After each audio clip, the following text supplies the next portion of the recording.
Hey folks, as you can see I'm wearing a winter coat again. So we had a rainfall advisory, I think it was. A lot of rain, and we got 2 days worth of rain, and day 2 came with a wind warning, which was last night, and fire department got a call for power lines down, so I'm thinking, oh, here we go, get ready for the power to go out, and maybe 5 minutes after that, our power went out. So,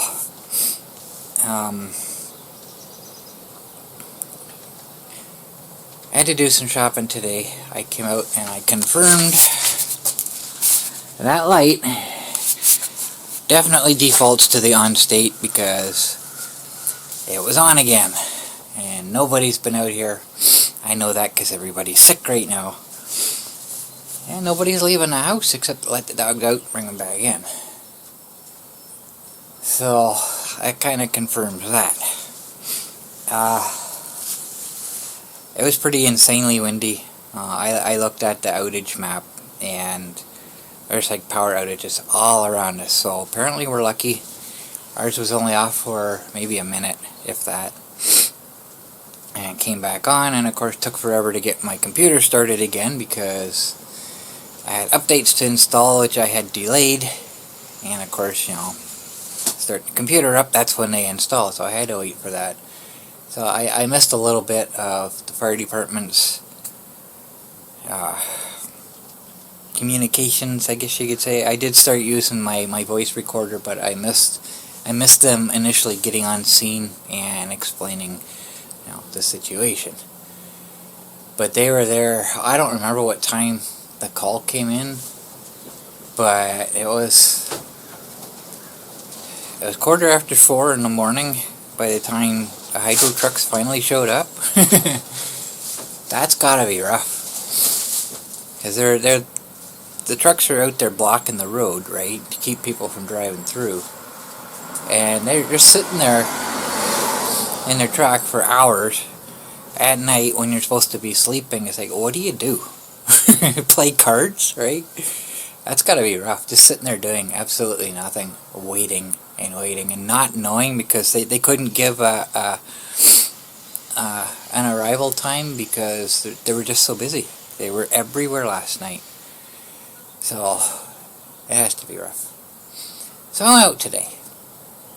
Forgot to take this camera with me because I keep transitioning back and forth from winter coat to spring, and so I stopped. I come in here to grab it. I think I've already said this, you know, now that I'm talking about it. I come in here to grab it out of the bag, and it's not in the bag. So I like, oh crap. So I said, screw it. So I went for a bit of a drive. I come up to the park. There's tree branches everywhere right now, like little small tree branches, big tree branches. There's a half a cedar tree on the corner here that came down. I gotta say. And anywhere there's a pine tree, there's pine cones everywhere. Holy smokes. So I come up to the park, and the park itself wasn't too bad. There's, of course, tree branches everywhere, but it wasn't too bad. And I got to the apartment building where they're doing the construction, and their fence is completely laid down. It got blown over. And continuing on, a couple years ago, 2 years ago, 3 years ago, something like that, there was a bunch of trees, like really super tall trees, that they sort of kind of cut down, but they left 50-60 feet of the trunk. So you get these sticks sticking up in the air. I call it tree henge. Instead of Stonehenge, it looks like tree henge.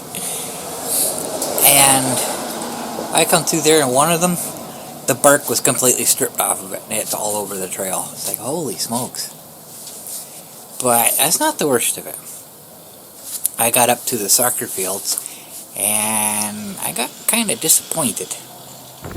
So I'm recording with my phone because I had to switch back to my winter coat.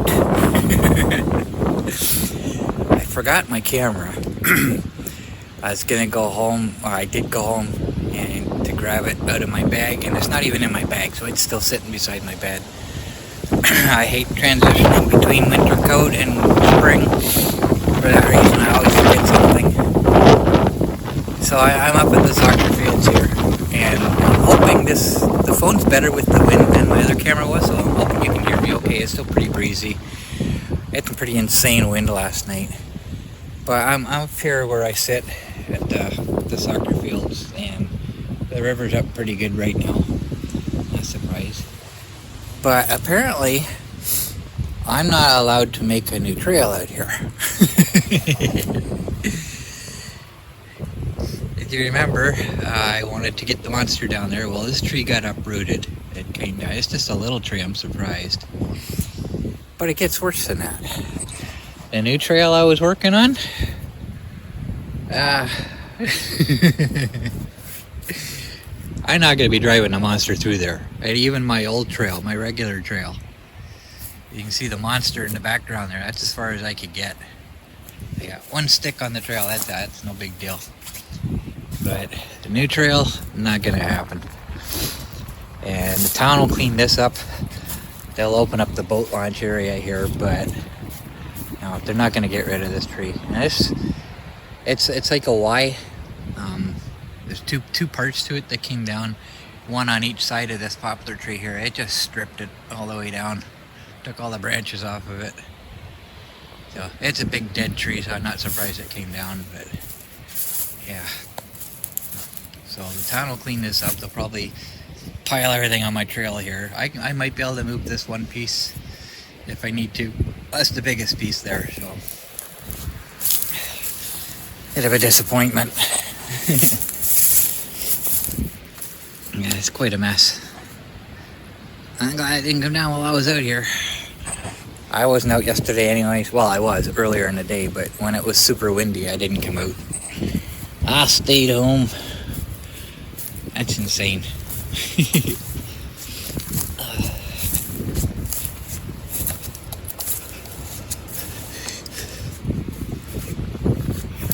Let's see it from the other side here. You can kind of see here. That tree's right in the middle of it. Just took all the branches out of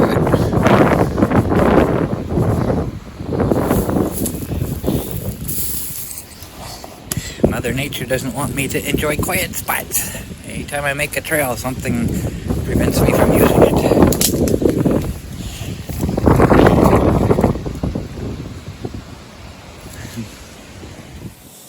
So hopefully once the town cleans up, they'll just do the laneway. And they won't touch the rest of the tree. They'll just probably pile everything in the grass there. So once they're done that, I'll see if I can manage to use my old trail. I might have to move some stuff myself. We'll see what happens.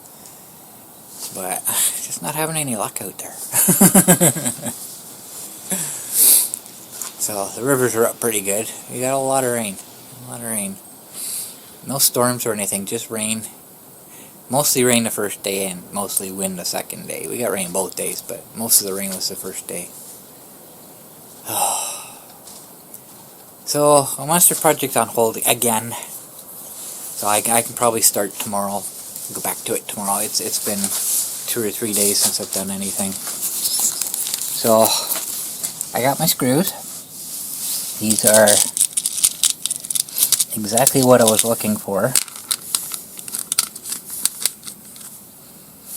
Like I say, they don't have the notch, they don't have the drill bit thing on the bottom. They're just self-tapping fan head. That's all I need. Like I said, I don't know why they got the notch in these. Just to screw into a plastic hole, I don't know. They just have to make their own threads, that's all they gotta do. So, the bumper, I got most of the paint off. Not 100% totally completely, because there's some areas that are just so hard to reach, right? And I wasn't going to use, I'm going to sand it down a little bit more, see if I can get some of that off. But I wasn't going to use the wire wheel on it this time. It's too much work, and it's just so hard to get into the little corners. So I went with the toxic slime option. Last time I used that stuff, a paint stripper, it was called Poly Stripper. And I was probably a teenager at that time. And, well, obviously I was, because I remember I was living at my parents' house at that time, and I moved out at age 21, so I would have been there. But I'm pretty sure I was painting a bike, and I put this gel crap on to remove the paint. And it was working. It took the paint off pretty good. It shriveled up and separated. You could see the bare metal in the cracks. Yeah, I decided to leave it overnight to make sure, everything's loosened up. I come back the next day and it looked like normal, like I'd never even done anything. So when it dried up, all the paint went right back to where it came from. What the heck? So I was gonna soak the bumper overnight, and then I remembered that. It's like, okay, this is 15 minutes. So, I left it. I gave it some time. I got this thing here. I just put it in there and brushed the stuff on as best as I could, and let it sit for a little bit. And I got most of it off, but I had to do some scraping. All the trim clad came off immediately, but the powder coat, there's still little bubbles in it. I can probably get some more off. But the powder coat, it was really tough. It did not want to come off. So I could probably give it another treatment. I'm not going to, but I probably could. And then I took it outside and hosed it off. I stuck the hose in the tube and sprayed out everything I could get out. So it's pretty clean now. But the next thing I'm going to do is I'm going to try to get rid of as much of the rust as I can, especially inside, because there's going to be a lot of rust inside the bars. And for that, I got me some citric acid. Now, it's the cleanest, most environmentally friendly, non-toxic way I can do it. I was just going to use that word that I won't say. Problem is, that stuff burns my sinuses. And if I have an open container with this sitting in it, this entire garage is going to be fumes, and I don't want that. So I'm not going to use that approach. This will work just as well. Difference being, this will create hydrogen gas, so I'm not sure how much, but it will be present. So it's okay to use out here in the garage, because this garage has a lot of air leaks. Today would be perfect because there's a pretty good breeze today still. The wind hasn't completely died down yet, but it's nothing like what it was. So it's no longer shaking the house. So there's good airflow in here, especially if I have the door open. But I gotta stay with this to watch it, because this will eat the metal itself. I just want to get rid of the rust. So once the rust is gone, I'll work on it. I'm not just gonna let it soak and then clean it up and wash it off. I'm gonna take a wire brush to it while it's soaking, just to give it that little extra help, and then I can see when the rust is actually finished, and take it outside, hose it off, hose out the inside again like I did, to get all that acid out of it and stop it from eating the rest of the metal, right? So we'll see how that's gonna go. I'm not sure of the mixture though, because the best I could see, like, nobody really says, what concentration you need, the citric acid per whatever amount of water, right? But pretty much everybody I've seen do it, they've guessed, and it's just 1 pound per gallon of water. So I got a 2 pound bag, so this would be good for 2 uses, so I'll just use half of this. I forgot to get a container for that crap. Oh well, I'll do that later. It's easier to judge, half a container than it is half a bag, right? Because I can't see the actual amount in there. And I'll just get a 4-liter jug. So that's 4 liters, 1 gallon, and dump that in a container. Put half of that in, stir it up nicely, and let the bumper soak in it. And I'll probably show some of that. Like I say, I'm probably going to show stuff that I haven't done as far as working on the monster, and well, I've never done that before. and we'll see if that works. If that works, then I'll do other parts, that I can. There's some parts I can't take off the monster and, dunk in the water, right? So I'll do what I can with that. As many parts as possible. And I'll see how long I can do it until it's iron oxide saturation causes it to not work anymore. And then I'll use the other half bag. Then we'll just kind of see how it goes from there, I guess. So I'm not doing anything today. I got woke up early today, so I'm not really fully awake yet. And it is kind of late, but I got to bed really late. I had a lot of work to do and a lot of stuff to catch up on after the power went out. It had to restart. So I just don't feel like doing much of anything today. Plus, I don't want to work with my winter coat on. I'm kind of chilled, but I'm sweating at the same time. So it's not a good situation for me to be working in.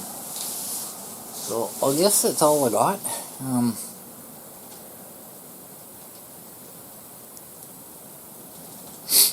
Don't have anything new. I covered the screws, the paint stripper, and the acid. I think that's all I got really to update on. Nothing else has really changed. So I guess that's all I got for this video.